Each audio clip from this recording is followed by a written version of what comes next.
Such reflection would be of our moral. I would put the following question.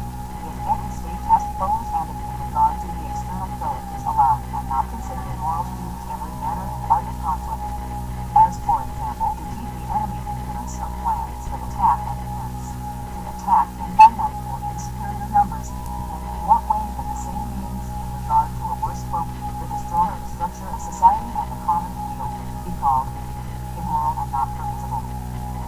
Is it possible for any sound logical mind to hope with any success to guide crowds by the aid of reasonable counsels and arguments, when any objection or contradiction, senseless though it may be, can be made, and when such objection may find more favor with the people whom powers of reasoning are superficial?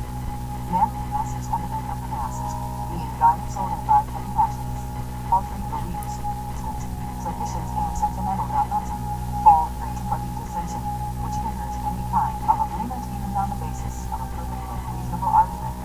Every resolution of a crowd depends upon a chance or packed majority, which, in its ignorance of political secrets, put forth some ridiculous resolution that the political has nothing in common with the moral.